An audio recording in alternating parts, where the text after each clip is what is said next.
If you're reading this right now, something brought you here. Maybe you've been lying awake at night wondering what you did wrong. Why people disappeared. Why your prayers feel like they're hitting the ceiling and falling back down. Why everything that used to work just stopped working. You've probably thought, at some point, that you're being punished. I used to think that too. But here's what I've come to understand after watching this pattern repeat in my own life and in the lives of people I deeply respect. When God goes quiet, He's not gone. He's working. And the work He does in the silence is the kind you can't rush and can't fake.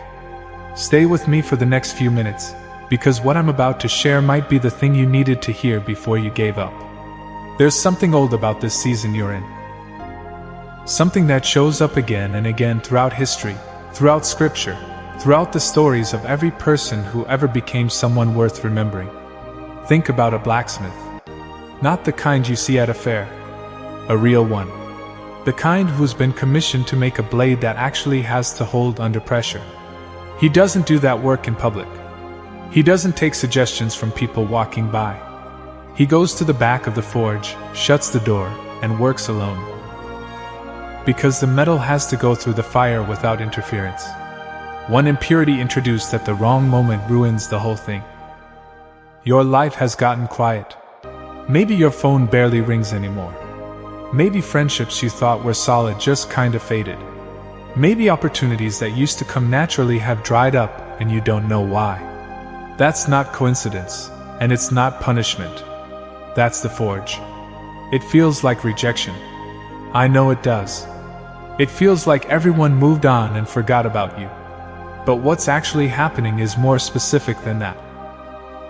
You're being separated from everything that can't go where you're going.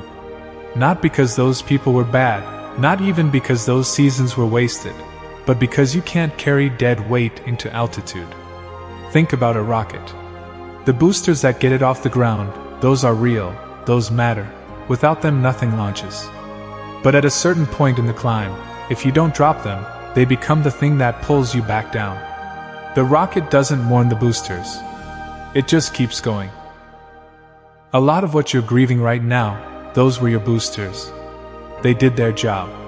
The problem is you were ready to keep them forever, and forever was going to cost you the altitude. There's another image that stuck with me. When engineers test a new jet engine, a serious one, they don't test it outside where the wind can interfere with the readings. They put it in a sealed room, a test cell, and they shut everything else out. Not to punish the engine. To finally hear what it can actually do without all the noise getting in the way. That's what's happening to you right now. The people are gone. The noise is down. And for the first time maybe in years, it's quiet enough for you to hear something that actually matters. Not what everyone else expects from you. Not the version of yourself you built to impress people who've already left. Something deeper. Something that's been trying to get through for a long time. So don't spend this season trying to drag back what's already been removed. Don't apologize for the space around you. Don't fill the silence just because it's uncomfortable. The quiet you're sitting in right now isn't empty. It's the clearest signal you've had in a long time. The next direction for your life isn't going to come through the crowd. It's going to come through here. Through this. Through the stillness you've been trying to escape. Let it work. There's a specific kind of pain that nobody really talks about. It's not the pain of losing something bad. That kind of loss, as hard as it is, at least makes sense. What breaks you differently is losing something good. A relationship that was actually healthy. A business that was built the right way. A dream you worked for that you earned, that had every reason to survive.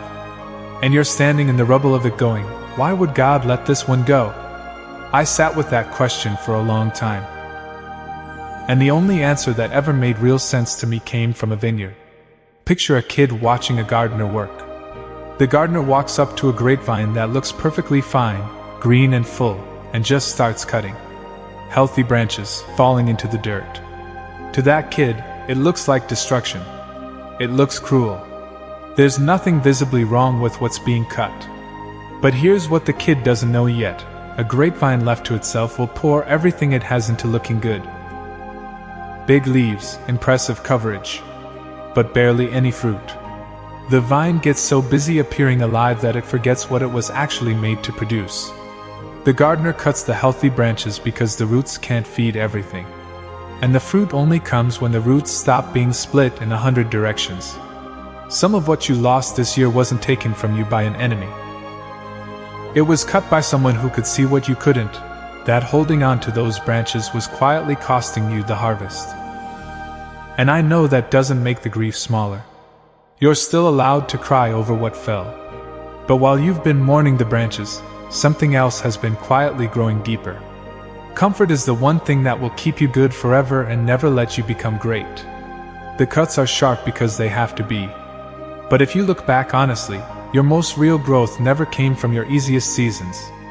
It came from the ones that almost broke you. The pruning didn't come to finish you. It came to make more room. If you've ever walked past a construction site in a big city, the early stages are almost offensive to look at. No steel going up. No glass. No shape of a building at all. Just a massive, ugly hole in the ground. Dirt. Noise. Machines. Looks like something went wrong. But that hole is the whole point. The taller the building, the deeper you have to dig before you can build a single inch upward. A backyard shed, you can put it on flat ground. A skyscraper that has to survive decades of wind and pressure and shifting earth, you dig until you hit bedrock. There's no shortcut in structural engineering. The law doesn't bend for anybody. That valley you're in right now, the low point where everything feels hollowed out, and you can't see progress in any direction, that's not a graveyard. That's a construction site. And the depth of the digging tells you something about the size of what's being built.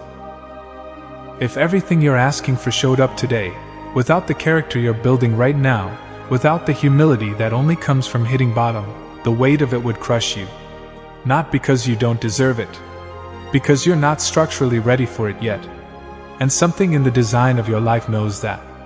God isn't digging a hole to leave you empty. The hole is the preparation. Every painful thing being cleared out is making room for a foundation that won't crack when the pressure comes. The bedrock is closer than it feels. We live in a world that has basically abolished waiting. Food in minutes, answers in seconds, everything on demand. And so when something we've prayed for doesn't come on our timeline, it doesn't just feel slow. It feels like a no. It feels like either the prayer didn't land or nobody's listening. But there's a tree that changed how I think about this. The Chinese bamboo tree. You plant the seed, you water it, you care for the soil, and for 4 years you see absolutely nothing. Not a sprout. Not a sign. Just dirt. Most people would have given up somewhere in year 2, maybe year 3. The farmer keeps going. Then in the 5th year, it breaks through. And it grows 3 feet a day. In 6 weeks it's 90 feet tall. Now here's the question, did it grow 90 feet in 6 weeks? Or did it take 5 years? It took 5 years. All that time underground it wasn't sleeping. It was building the root system that could actually hold a 90-foot tower without being knocked over by the first hard wind. If it had sprouted early, before the roots were ready, it would have died the moment it faced any real pressure. Think about your own life for a second. The relationships you were devastated to lose. The jobs you didn't get that felt like the end of something. Look at where you are now and ask honestly. What would have happened if those doors had opened when you wanted them to? Some of them would have been traps. And you weren't ready yet to see them for what they were. The delay isn't a denial. It's protection from someone who can see further down the road than you can. And refusing to give you what you want until it won't destroy you, that's not indifference. That's love with a longer view than yours. Here's the last thing, and it might be the hardest. The waiting isn't supposed to make you passive. That's the mistake most people make. They sit in the dark, arms folded, waiting for the circumstances to change before they decide to change. But that's not how this works. An athlete who gets injured and benched doesn't stop studying the game. They don't skip the physical therapy because nobody's watching. They work harder in the room nobody sees, because the moment their name gets called, they want to be ready. The quiet season you're in right now is not punishment. It's a window. And what you do with this window will determine everything about what happens after it closes. Clean up the mess. Get your finances in some kind of order. Read the thing you've been putting off. Take care of your body. Do the unglamorous work in the dark when no one's clapping for you and no one even knows you're doing it. Winter always ends. It always has. The silence always breaks.